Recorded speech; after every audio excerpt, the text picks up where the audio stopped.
Bonsoir à tous et bienvenue dans ce nouveau numéro du Talk BFC Politique. Nous sommes le 15 avril 2018 et le premier mot que je souhaiterais avoir ce soir, il ira pour François Rebsamen, pour ses proches, pour sa famille. Il a été l'invité à 2 reprises de cette émission et toute l'équipe du Talk lui souhaite un prompt rétablissement en espérant le retrouver très rapidement sur ce plateau. Il y a des situations dans la vie qui dépassent les clivages, qui dépassent les divergences. C'est aussi cela, la politique, savoir dans ces moments-là être ensemble avec un seul et même message. À très bientôt, François Rebsamen. Allez, c'est parti pour une nouvelle émission, un nouvel invité, à un moment où la France connaît un mouvement social de grande ampleur, la grève des cheminots, le démantèlement de Notre-Dame-des-Landes. Les Insoumis sont au cœur de l'actualité. Faut-il craindre un nouveau mai 68 ? La croissance reprend, pourtant le chômage tend à baisser.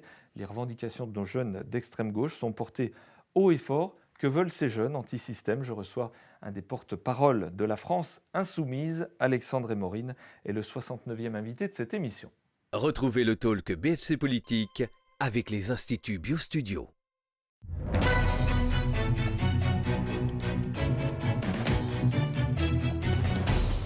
Bonsoir Alexandre Morin. Bonsoir. Très heureux de vous accueillir sur ce plateau. Vous êtes Merci. le premier représentant de la France insoumise en face de moi. Et puis alors, le sujet est d'actualité puisque ça chauffe au niveau national.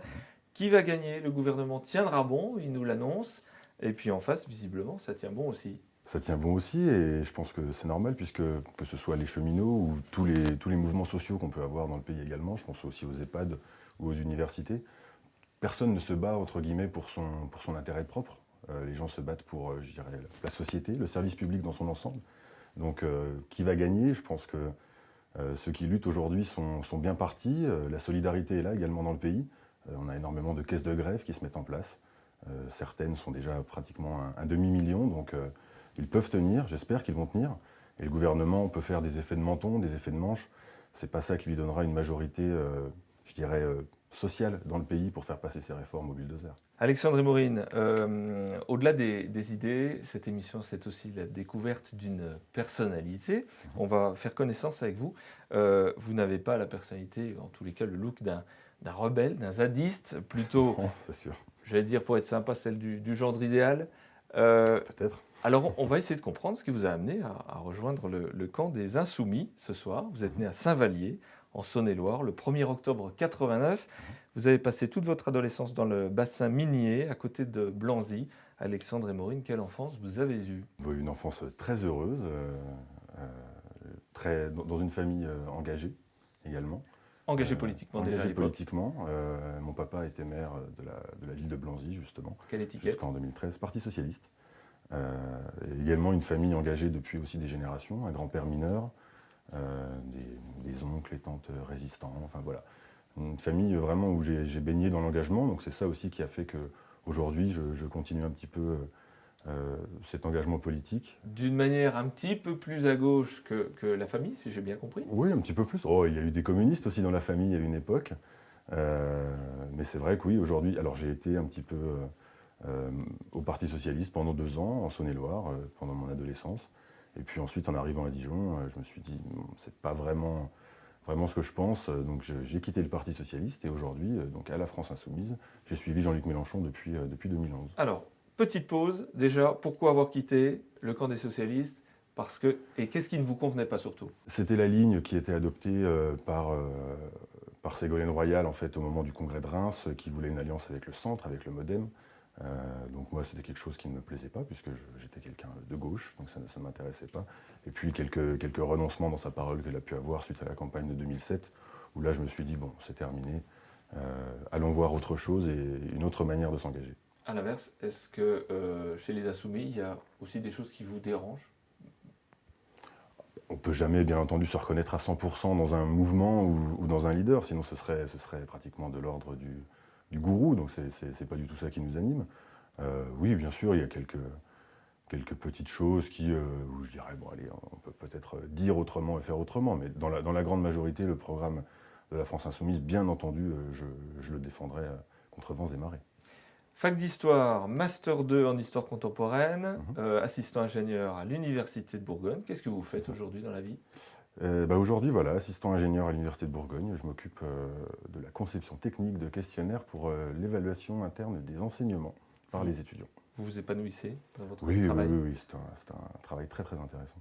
Et donc, parallèlement, porte-parole de la France insoumise, la politique, donc on vient de le dire, vous êtes tombé dedans en étant petit. Mhm. Est-ce que pendant vos études, vous étiez déjà meneur, leader d'étudiants, leader syndical? Pas du tout. Non, non, pas du tout. Je ne sais même pas si je suis leader aujourd'hui. Je ne pense pas d'ailleurs. Mais en tout cas, non, en tant qu'étudiant, j'étais un étudiant lambda très engagé dans les mouvements étudiants, notamment sur la loi LRU, la loi Pécresse, hein, d'autonomie des universités.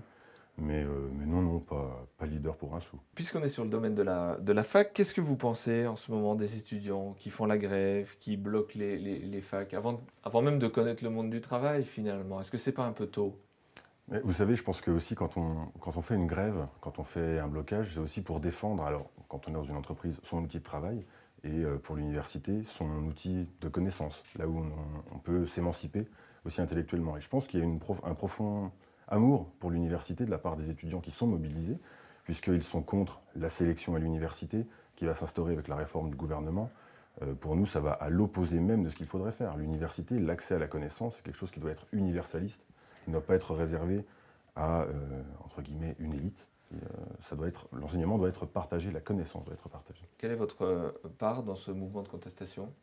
Euh, Comme les autres salariés de l'Université de Bourgogne, ou comme les étudiants, je m'engage à mon petit niveau, parce que c'est compliqué, vous savez, moi je suis en CDD, donc c'est très compliqué aussi de pouvoir se mettre en grève pour participer au mouvement, donc j'essaie de faire au maximum.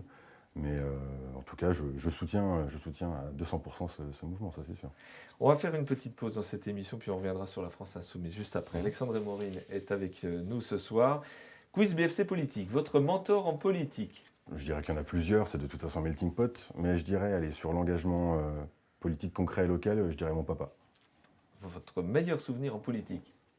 Meilleur souvenir en politique, le 18 mars 2012, pendant la campagne présidentielle, nous avons fait la première marche pour prendre la Bastille, dans la campagne du Front de gauche à l'époque, et se retrouver au milieu de 120 000 personnes réunies pour un même objectif, c'est toujours quelque chose de grisant. Vous attendez quoi? Une future révolution? Citoyenne, une révolution citoyenne, bien sûr, par le bulletin de vote. Votre pire souvenir en politique? Peut-être le 21 avril 2002. Un adversaire politique, mais qui pourrait être un ami dans la vie. Allez, Laurent Grand-Guillaume. Une passion. Plusieurs. L'histoire, avant tout, bien sûr. Le sport également. Votre, Et les jeux vidéo. votre période d'histoire préférée, ça serait quoi? Moi, l'histoire contemporaine, on va dire les années 30, la guerre civile espagnole. Front populaire? Non, Front ça populaire également, bien sûr. Tout est lié de toute façon. Dernier livre que vous ayez lu? Le dernier livre que j'ai lu, alors le nom précis, je crois que ça s'appelle Sous le drapeau noir. C'est une enquête sur l'émergence de Daesh. Quel mandat vous rêveriez d'avoir? Celui où je serais le plus utile, je ne saurais pas vous dire comme ça. Député, allez, Une chose à changer en France, mais une seule, ça serait quoi? de République. Si vous deviez débattre avec un homme politique que vous souhaiteriez convaincre de vos idées, ce serait qui? Allez, je vais prendre quelqu'un qui est à l'extrême opposé, Maxime Thiebaut, des Patriotes. Vous arriveriez à le convaincre? J'espère. Suite de cette émission, nous sommes le 15 avril, nous sommes avec Alexandre Morin, représentant donc en Bourgogne-Franche-Comté des Insoumis. Alors, c'est un peu compliqué parce que vous êtes porte-parole de la France Insoumise, mais vous avez une organisation qui est un petit peu différente des autres partis politiques. C'est pas pyramidal, c'est pas hiérarchique, donc c'est pas évident de savoir qui fait quoi. Est-ce que vous pouvez nous expliquer rapidement comment ça fonctionne? Alors, déjà, je suis l'un des porte-parole, puisque chaque insoumis est en capacité de porter la parole comme les autres. Personne n'a plus ou moins de légitimité que les autres. Après, voilà, la France Insoumise a fait un choix, c'est de changer d'organisation par rapport aux partis traditionnels, partis du vieux monde, hein, comme on peut dire. Voilà, nous, on fait le choix de se déployer sur le terrain par des tout petits groupes, hein, ce qu'on appelle des groupes d'action, entre 10 et 20 personnes maximum, pour aller au plus près des aspirations des gens, aller dans une barre d'immeuble, aller dans un quartier résidentiel, avec des gens qu'on connaît, qui sont autour de nous, pour être vraiment au plus près des revendications, pour ensuite pouvoir déployer un programme politique qui réponde à ces aspirations concrètes. Souvent, on dit que les extrêmes font un peu peur. On a des agitateurs parmi vous, on a parfois des fauteurs de troubles. Pas parmi les insoumis, je ne pense pas. Alors, je ne crois pas. Quel est votre combat? Quelle est votre motivation? Qu'est-ce que vous attendez concrètement? Est-ce que derrière l'agitation, il y a, vous allez me dire oui, une volonté concrète d'arriver à quelque chose, mais à quoi? De toute façon, nous, bien sûr, l'objectif, il est d'arriver au pouvoir, mais pas pour arriver au pouvoir, de toute façon. C'est également pour transformer la société. Ensuite, nous ne sommes pas d'extrême. Je récuse un petit peu ce vocable-là. Je pense qu'on est des gens qui sont pour beaucoup de gauche, d'autres qui ne se reconnaissent pas non plus dans les étiquettes qu'on peut coller habituellement, mais des gens qui sont avant tout soudés par un programme. Alors peut-être que certains vont le voir extrême, moi je ne trouve pas en tout cas. Ensuite, quant à l'agitation et toutes ces choses-là, nous, la seule agitation qu'on mène, c'est une agitation qui est politique, qui est intellectuelle, pour convaincre les gens que notre projet est celui qui est le plus adapté aux enjeux du moment et aux enjeux de la société. La réforme du statut des cheminots, par exemple, elle est présentée par le gouvernement comme une réforme qui va justement homogénéiser les situations des salariés en France. Ça pourrait être ça, la justice? Alors vous savez, il y a toujours deux manières d'arriver à une égalité entre les gens. Il y a enlever des droits à certains ou faire que les droits de ces gens-là soient étendus à au plus grand nombre. Nous, on part plutôt de ce principe-là. Est-ce que sur le conflit social à la SNCF, vous risquez pas, à force d'avoir une opinion publique qui se retourne contre vous? Je pense à effectivement ceux qui travaillent, ceux qui ont besoin de prendre le train, ceux qui se déplacent et qui sont très perturbés par ces mouvements de grève.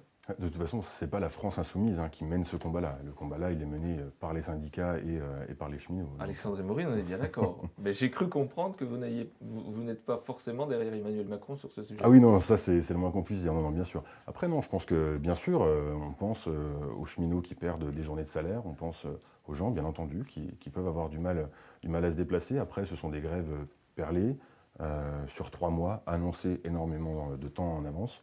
Donc, objectivement, pour avoir des amis aussi concernés par ça, ils ont toujours trouvé un moyen de se rendre au travail, que ce soit à Paris ou ailleurs. Il y a également du covoiturage qui peut se mettre en place. C'est bien, c'est toujours d'avoir un petit peu de coopération dans la société, c'est toujours bien.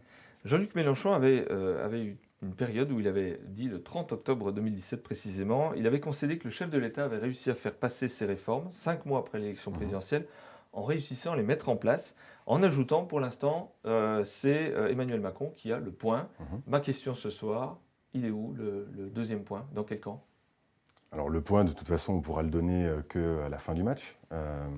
Mais c'est vrai qu'à l'époque, Emmanuel Macron avait le point, car il y avait une opposition politico-syndicale qui était complètement morcelée. Aujourd'hui, les gens qui sont opposés aux réformes proposées par Emmanuel Macron sont unis, que ce soit les syndicats, mais également les mouvements politiques. Donc je pense qu'aujourd'hui, le point est bien engagé pour que ce soit nous qui l'ayons à la fin. Vous êtes contre ce que fait Emmanuel Macron concrètement aujourd'hui? Oui, mais pas par principe, si vous voulez. C'est pas parce qu'Emmanuel Macron va proposer quelque chose que, de fait, on sera contre. On n'est pas comme la majorité des députés En Marche qui vont refuser systématiquement ce qui ne vient pas d'eux. Nous, on est une position qui est pragmatique. On regarde ce qui peut être fait de bien ou de mal. Par exemple, nous avons voté à l'Assemblée nationale un amendement sur l'interdiction de la pêche électrique qui avait été proposé par La République En Marche. Nous l'avons voté sans problème parce que ça correspond à notre programme. Soyons très concrets, Alexandre et Maureen. Quels sont les sujets sur lesquels vous n'êtes pas d'accord avec Emmanuel Macron? Bien entendu, sur tous les aspects sociaux et économiques, il y a une vision qui est libérale de l'économie et de l'organisation de la société. Donc, si vous voulez, nous, on est en opposition frontale par rapport à ce modèle de société. Et plus récemment, on a vu également, il y a quelques jours, les sorties d'Emmanuel Macron sur la laïcité, c'est un vrai danger que fait peser aujourd'hui le président de la République sur les institutions républicaine du pays. Je ne parle pas de la 5e, je parle de la République en tant que construction politique. C'est un vrai danger. Donc nous, on s'oppose frontalement aussi à sa remise en cause de la laïcité à la française. Pendant le quiz, j'ai retenu que vous attendiez une nouvelle République. Ce serait quoi la nouvelle République façon France insoumise? Moi, la seule chose que je peux vous dire, c'est que ce serait une République qui serait construite par les citoyens, puisqu'on appellerait, dès notre arrivée au pouvoir, à une constituante, et ensuite les citoyens choisiraient eux-mêmes ce qu'ils voudraient mettre dedans. Avec, bien entendu, s'ils ont voté pour nous, c'est que nous aurions un peu gagné la bataille des idées, en tout cas. Donc il y aurait un contenu qui serait beaucoup plus social, écologique et démocratique. Enfin, dernière question sur les mouvements de violence qui encadrent parfois les manifestations, la casse, le vandalisme.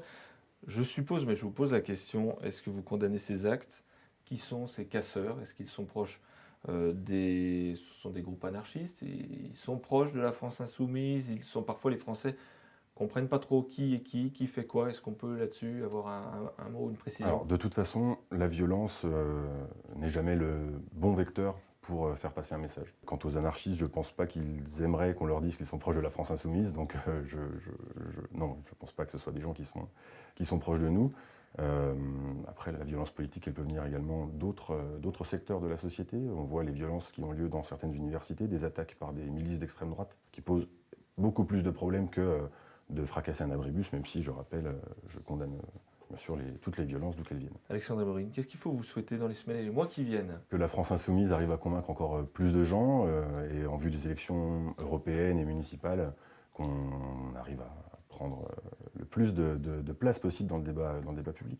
Eh bien écoutez, l'un des premiers indicateurs, je crois que ce sera le nombre de vues qu'on fera cette émission sur Facebook. En tous les cas, merci d'avoir accepté cette invitation. Merci de votre invitation. Quant à nous, on se retrouve pour un nouveau talk BFC politique dans 15 jours. Ce sera Colette Popard et nous serons le 29 avril. Et puis, en attendant, bien sûr, prochain rendez-vous avec le talk BFC, ce sera un business le 22 avril. Et nous parlerons assurance avec Didier Fournier. Très belle soirée à tous.